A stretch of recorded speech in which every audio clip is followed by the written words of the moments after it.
Saying there's people check that's here. No one sitting there. I think so. Is it Malcolm sitting? Where's Malcolm sitting?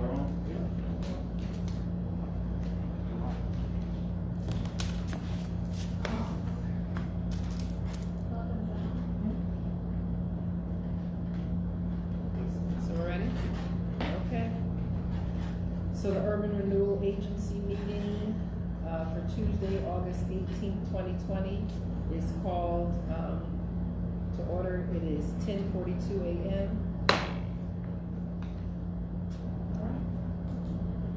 Okay, I will do roll call. Chair Sean Patterson Howard. Here. Vice Chair Lisa A. Copeland. Here. Treasurer Dan Morton. Here. Member Brian Johnson. Here. Member Deborah Reynolds. You want me to call her? See Sure. if she'll be attending? Controller Reynolds is downstairs in her office. We are here in the mayor's conference room with the appropriate social distancing. We are giving her the option to attend via phone.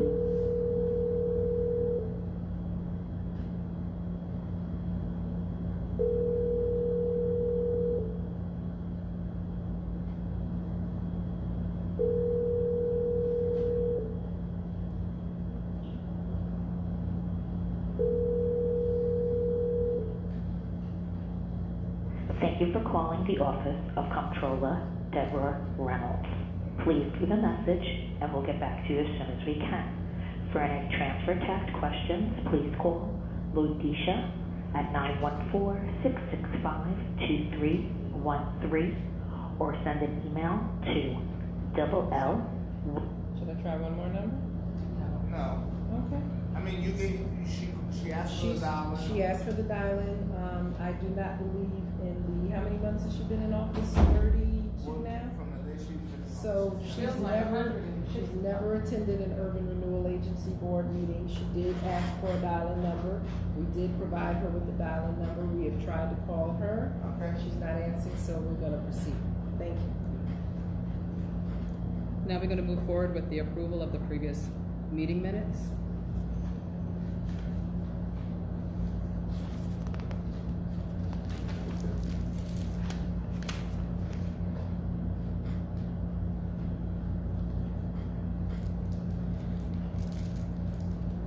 Okay, I'll move the minutes.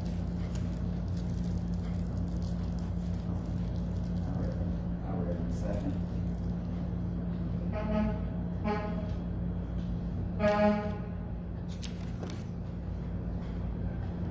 Questions?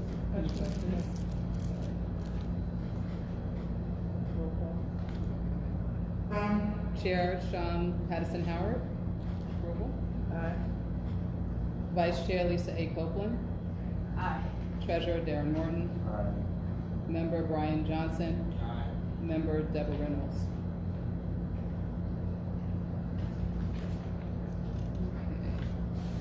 Report of Deputy Executive Director by Sylvia Boulevard. If everyone can please speak louder, we just want to make sure everyone can hear because it's being recorded and streamed. Good morning. I wanted to give an update on the CDBG coronavirus funds and ESG coronavirus funds. The funds have been approved by HUD, and so it is now shown in our IDIS system, which is good news. Our CDBG, and we've signed the grant agreements.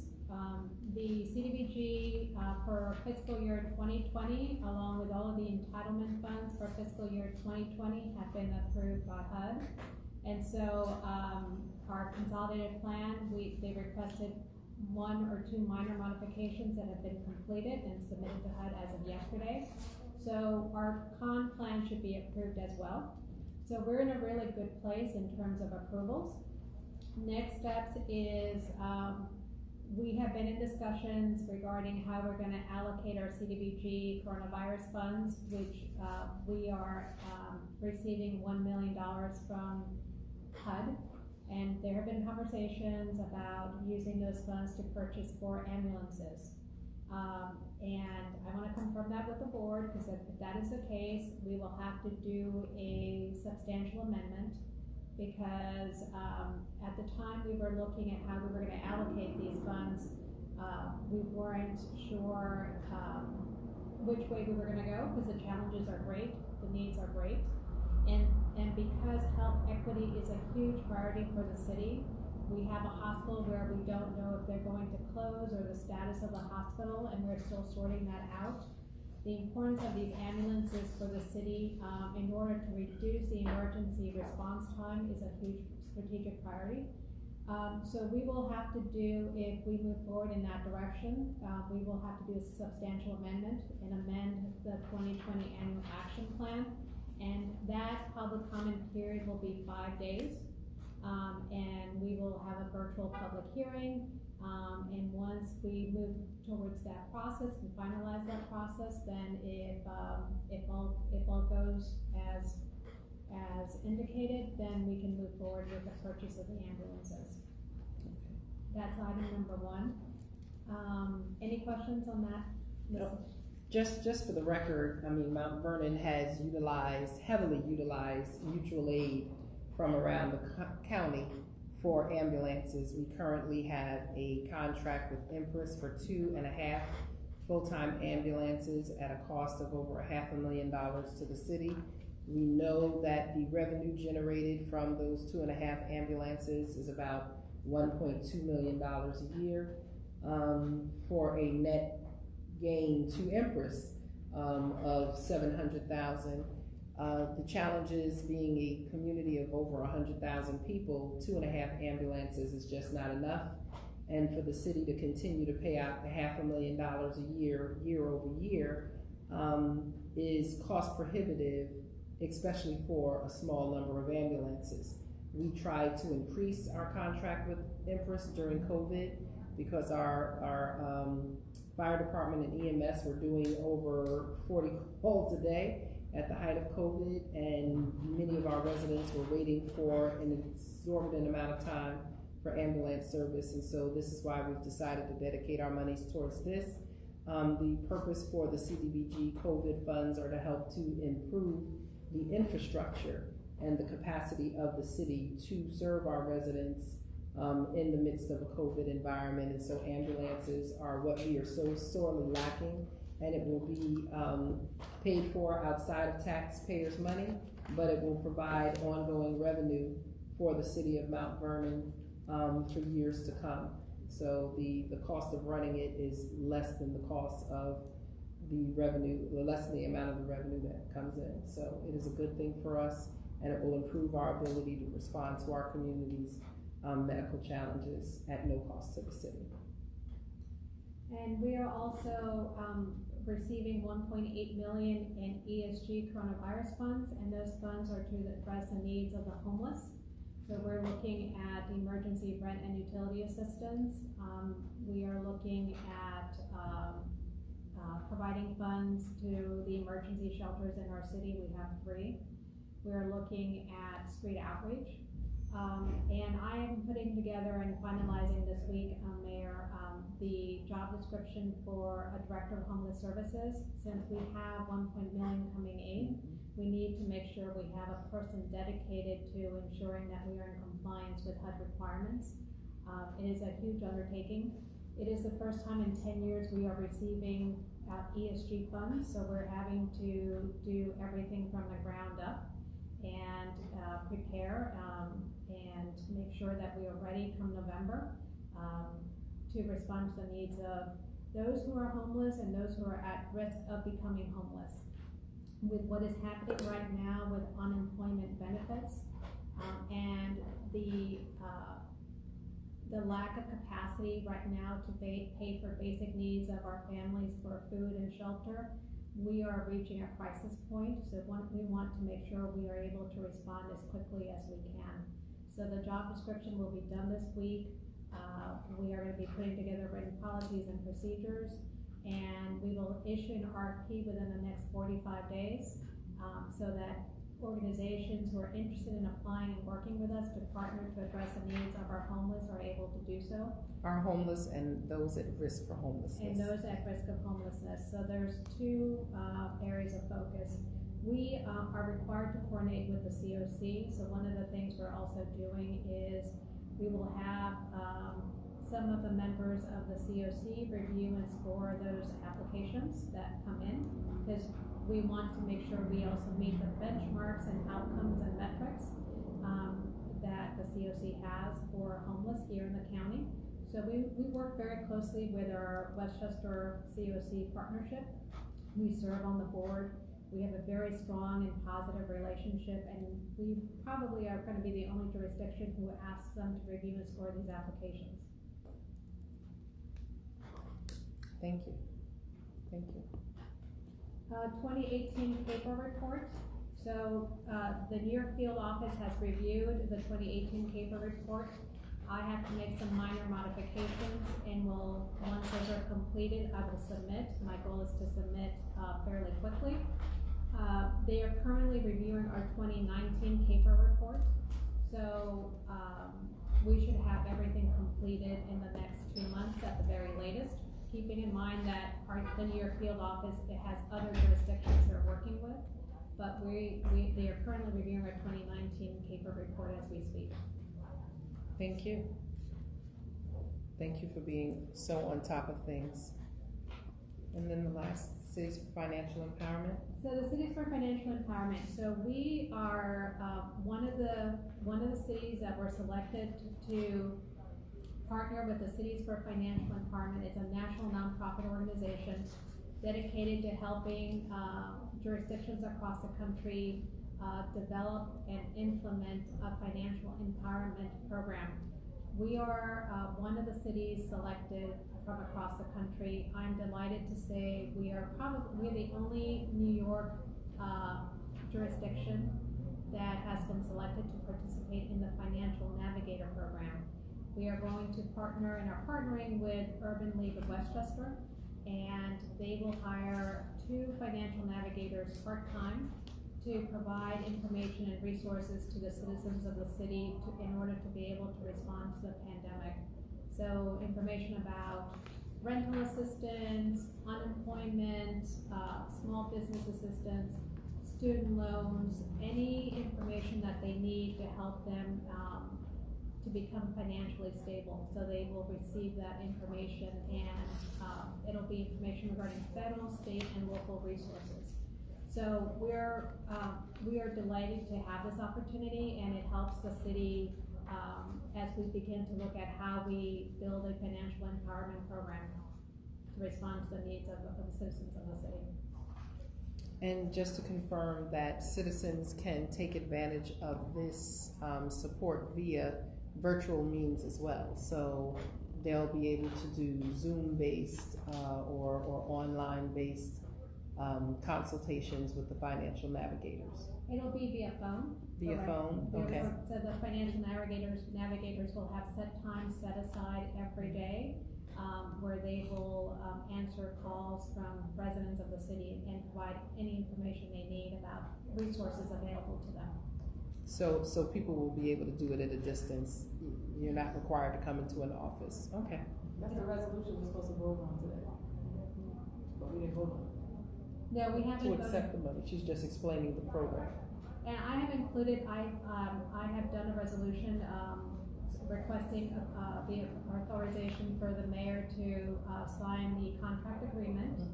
I've included the application that I submitted, and I made a copy in Word for your review, and a budget. So we are being allocated $80,000, of which $72,000 will be provided up front by the organization. And so you have a copy of the budget as well as a copy of the resolution and the application that was submitted. Thank you. Thank you, Sylvia. Next agenda item. Next, we will actually hear from the board treasurer financial updates. Darren Moore. You can speak really loud since you're so far down. No problem. think I have a preacher's voice. Yes. Well, first of all, good morning. So the treasurer, so let me go over the balances again. I guess hasn't changed much because as you know, we really have we've not had access to any of the funding that comes from HUD. We still need to work out the challenges with the comptroller transferring any money that is wired in from HUD. So you basically have a total of $1,257,819.75 that's in all of the accounts. Remember, once again, I will emphasize that most of these funds are restricted to very specific things. So while we, again, hear that as a large number, let's not think that we just got a whole lot of money to spend on a lot of things. So the Communities Development Fund of $44,324.71. The CDBG program income, $371,070.37. And I believe that money, a good portion of that money is going to be used towards the fire. Is that being used? Yes, Towards the ladder truck. So, once that is executed, you won't see that money any longer, right? But remembering that always the program income that comes back in has to be used again for the same purposes in which it originally was given out and the money comes back in. So it's basically being reinvested back into the community, right?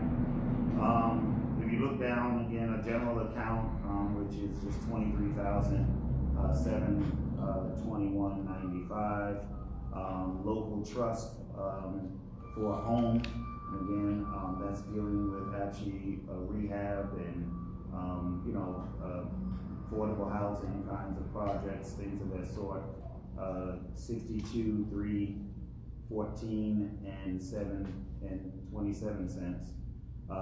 Shallow rent, COC, 31,321, and that's the money towards those that homeless, rent assistance, and then zombie grant. Again, we have $517.35. We'll be waiting for the second part of that to come in, and then our DEC engineering plant grant, which is for the sewer work, $410,482, along with also our city rides, which is $312,364.95. The last two, you notice, are probably the largest amounts with the exclusion of the program income, which now has already been earmarked for the ladder truck. Those are grant funds, so very specific to a very specific project. So you less all of those three out, you basically see that we don't have a lot of money that is in the URA. And all of that is broken out for the board specifically in the sheets that follow. Additionally, you also have the list of drawdowns or potential drawdowns with the dates of when they need to be drawn down. There's some stuff that we're working on now to get those drawdowns done. As soon as that's done, I have a conversation with the chair/mayor about notification to the comptroller that those monies have been drawn down and are prepared to be transferred over. We've already begun the drawdown for the ladder truck. So by tomorrow, we should have confirmation on its status, right? I mean, right now, we know that it has been drawn down. It will change, its indicator will change in the system, and that's when we want to then notify the comptroller that that money has been drawn down, so that officially we know everything has gone through, okay? You also also, remember, we still have these retirement health benefits and retirement issue. We keep getting notice every month from New York State about, what we owe. That is now, you look at all of the benefits, you got about $669,531.27. And again, I will emphasize that this is for mostly for past employees, some of which years ago were working underneath URA, but again, we have no verification or documentation that supports that the work that they were doing was directly associated with URA. And so therefore, with HUD rather, we can't utilize the funds for HUD, nor do we have them to utilize the payment. So this is an ongoing debt. And council has made some, decisions around that. Again, it just has not been fully executed by, again, the Office of the Comptroller as it pertains to payments for that, right? I was just writing them out. Okay. So I think that, so you have all of that documentation. The last two things, and then I'll take whatever questions. One, just let's keep in mind that the administrative allowance for the HUD funding, right, is low. It of course fluctuates from year to year, but it's low. So therefore, even with the staffing, and so we was talking earlier about hiring staff and developing, developing positions to help to move this forward.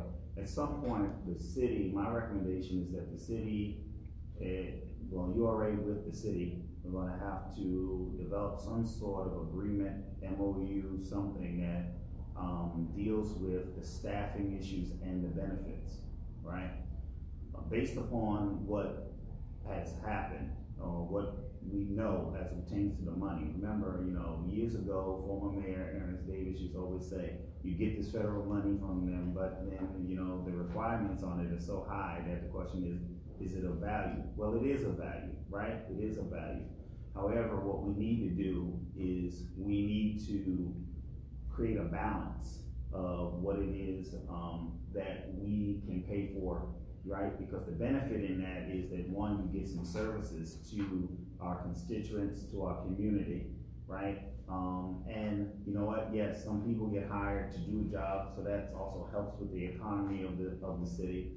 However, I think there has to be some skin in the game for the city too, right? And one of the suggestions is to have the city then be able to pick up the benefit costs while the agency picks up the salary costs. It becomes a shared cost, right? And responsibility on that. But somewhere along the line, that some sort of agreement like that has to be formalized so that we don't run into these issues and don't continue to kick this can down the road, which eventually is gonna come home to roost, right? For the city of Mount Vernon, again, emphasizing, city of Mount Vernon is the recipient of the federal funds. The URA is the administrator for the funds, so that's one of the things I think we need to go into discussion about. How do we deal with the benefits costs around the staffing to provide the services? The second thing I want to let you know is that, and I left the box upstairs, but we received the hard copies of the 2016 URA audit. And so I will give those hard copies out to each of the board members, as well as the city council. And we will also make sure we get the PDFs done and get them up on the website for the public to be able to view that audit document that has been submitted from O'Connor's Davies. So since we do have the audit report for 2016, we also will begin to complete the parish report for 2016, because currently right now all the parish reports for 16, 17, 18, 19 are outstanding because we did not have an audit report. So as we complete that, we will then update each one of those years for that. Okay? that's what I have for now, I guess. Oh, I'm sorry. Well, no, we'll talk about that later. Is that on me? Okay. So also, last thing note is that we did receive from the comptroller a notice of arrears for taxes for 205 South Fifth Avenue. Again, this is the property that we continue to have discussion about. If you remember, the city council voted and approved to waive the taxes for the years in which URA began to, own the property, as well as all of the fees for the years in which had been in arrears, right? The city council was unable to waive the taxes for the years prior to URA taking ownership. If you remember, this was a project that, was foreclosed on by one of the individuals who received a home and CDBG loan for the property. And so for those years that they owned it, the city council was unable to do it. The only way to do that is for the city council to request a waiver for those through the state, through our assemblyman and senator. We have contacted the assemblyman for that. Pretlow, he is willing to, of course, carry that to the state for the committee to review. Once and if the council votes on, does an ordinance to asking for that waiver. It will eventually have to go up, he'll carry it, he will then take it to the assembly and to the committee. It will then come back down to the city for a home rule, a local rule on that, right? They go to the Senate and then they come back down, right? Go to the Senate and then come back down to the city council for a local rule on that, to waive that. This is crucial because if you remember years ago, that area, South 3rd Street between 5th and 3rd was designated as a blight area. And that there also was a developer who has now had skin in the game for quite some time and now trying to get this project moving forward. And so, for an urban renewal of that area to make sure we move the project forward, this is one of the steps that we will need to undertake, in addition to some of the other agencies, such as the city who owns some of the property within that area, and also IDN. So, that's all that I have now. You had a question? Or Steve? No, I had a couple questions. Okay. One is, as far as the city rise, so all the staff hasn't been hired? No, actually, no. So what happens is that, no, we had to first get all of the job descriptions done by civil service. We recently did that. So now we are ready to hire for the innovation director, the housing attorney, and the code enforcement officer. So now is the time where that's happening. If you remember also, let's make sure we note that we also did send a referral letter to the city council for those positions, so that we could make sure that they were actually city employees for the time period of the grant, in which the grant will give the money to the city for those salaries, right? So we clear that was approved by the city council and the board of estimates. So it will come before the HR, civil service, and the comptroller for hiring of those individuals. And my other question was, I was gonna suggest to write another letter about the health benefits for the retirees. our next meeting, which technically is until September, whatever the second Wednesday is in September, I don't know if we're gonna have to have another special, but you never know with this body, I'm going on vacation now. So, and that may prohibit it, cause we may not have to go on there, come back to vote. An update with the, especially I'm concerned about all of it, but the retiree benefits is the biggest concern for me. I don't know if it's for you. Yeah. I'm happy they're still paying, allowing them to get their medical care, because it's really not fair to them. There's a long history with that, and then they stop paying it. But anyway, it's not really relevant, but that would be important.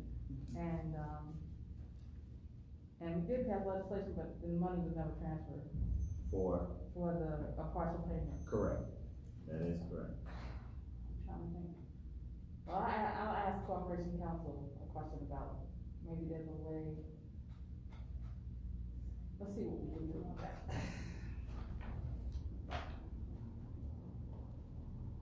That was all I had, Madam Chair. So just, for my clarification, so this arrears notice, the last date that I see, we're talking about taxes that go back from 1995 to 1999 on a piece of property that was foreclosed on that has sat vacant on the corner of 5th Avenue and 3rd Street, causing extreme blight to that entire neighborhood for almost 20 years, correct? Correct. And so we are holding up redevelopment of the 3rd Street corridor between 5th Avenue and 3rd Avenue over a 20-year-old tax bill that is really not even collectible, and a lot of it really just goes back to the Urban Renewal Agency.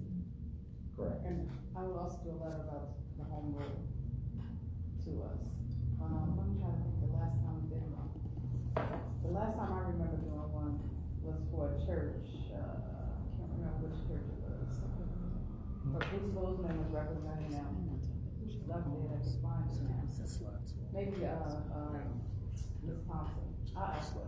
She's been in now, she's probably not in there. But the last time I was for a church. That was being charged tax. You're absolutely right, Mayor, and, just know that we did receive a letter, right? So we did receive a letter from the developer, for offer to purchase this property, right? And what they plan to do is level it as well, and then redevelop the area. Problem is that we cannot move forward with that until we do the waiving of the taxes, so, yes. So we have to, in order to get rid of the blight that we see on 3rd Street between 5th Avenue and 3rd Avenue, so that it can look like this, I believe this is about 800 units of affordable housing and retail space. And then I know that is the parking garage. The second picture is the parking structure also with retail. So Right. the only thing that's standing in between right now that we are aware of, this project being completed, is getting rid of this tax bill on 205. Correct. Getting rid of the tax bill, right, so we could then sell the property that's on that corner of South Fifth Avenue and 3rd Street. And then also the IDA and the city can also sell the other properties that's a part of the overall project. So the one that you have in front of you, I believe, is 5th Avenue and 3rd Street, right? And the one that Malcolm has over there, I believe it is also 4th Avenue and 3rd Street. So it runs down. So this one is the apartment buildings, the series of apartment buildings and retail. And the one that Malcolm has is the parking structure with retail below it. Correct. So I wanted people to be able to see what we're talking about, because 3rd Street, like we've said, has been designated by HUD and everyone else as a blighted area. It is the most blighted area in our community. We don't want to just redevelop around the train stations. We want to redevelop at the heart and the core of our community, and the housing that is scheduled to be built on that location is definitely it's affordable. It's for our working class poor, as we would really entitle them here in our community, which are many of them right now are doubled up, living with family. Many of them are living in substandard housing, and many of them are precariously perched on the brink of homelessness. So to continue to have to fight so long over a 20-year-old tax bill that is uncollectible, that prevents this project from moving forward and allowing us to collect taxes on this new project, the generation of jobs, and the creation of a much sorely needed category of workforce housing is critical. So, as you said, I know the developer has had skin in the game for a long time, and I look forward to just working. I know this is going to be a combination of working between URA, the IDA, the real estate committee, the city council, which has always been, really on board with this. I don't think anyone doesn't want to see this project be done, but we just have to be able to work together, especially with the comptroller's office, to execute the sale of that property. And the property on the corner of 5th Avenue and 3rd Street, like we said, it's been abandoned. It is uninhabitable, and there's so much asbestos in that building that the cost to tear it down is going to be almost as much as the cost to, for the purchaser. So it's almost like a net, and going forward, we gain taxes, jobs, and safe and affordable housing for our community. Okay, thank you. So we have new business here on the agenda as well, which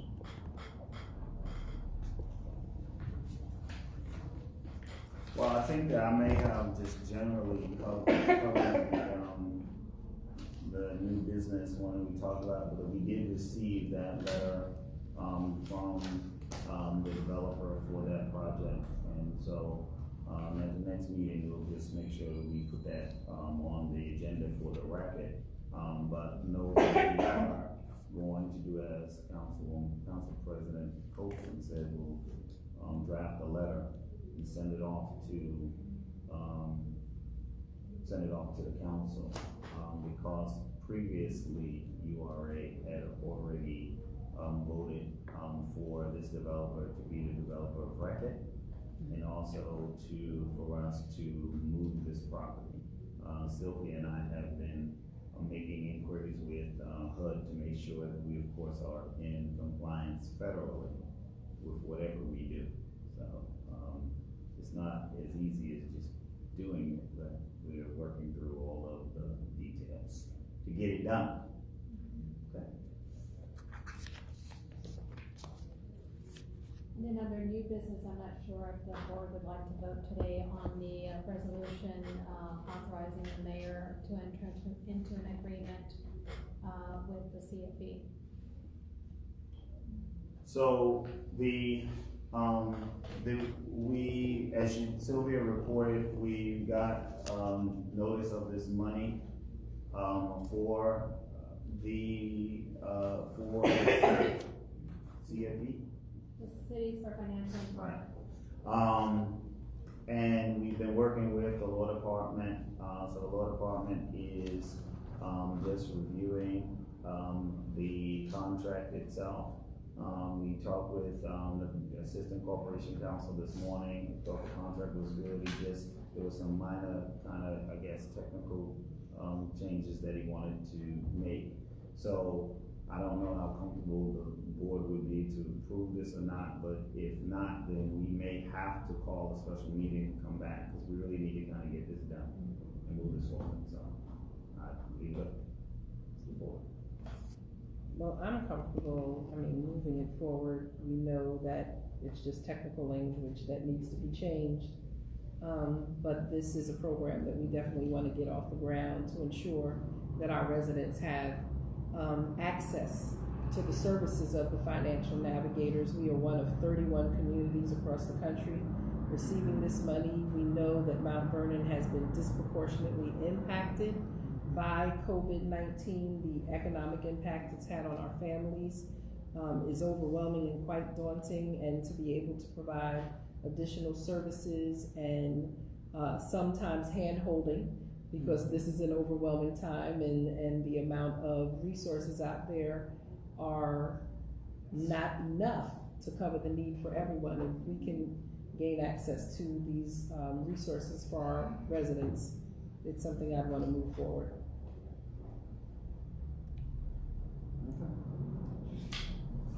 I'll move to adopt the resolution. If there are any questions, I mean, I guess I gotta make a motion. right, you gotta make a motion. I'll move to, good job, Which one is this, the resolution. financial? 20, management? yes, right, 2017. I second it. On the question? So you said this is fun, we applied for and already got the okay on, is that what it is? Yes, we've been awarded, we've been selected as one of the cities. And you have the budget. Yeah, I'm gonna give it to the council.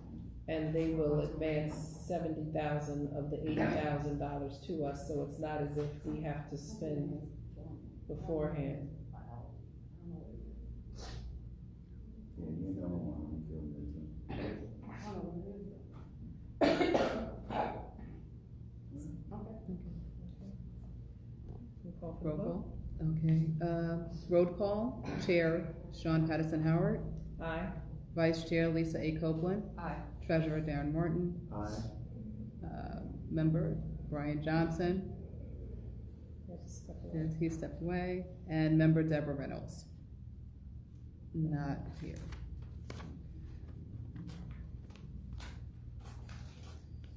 Okay. So, any other business? Complete your census.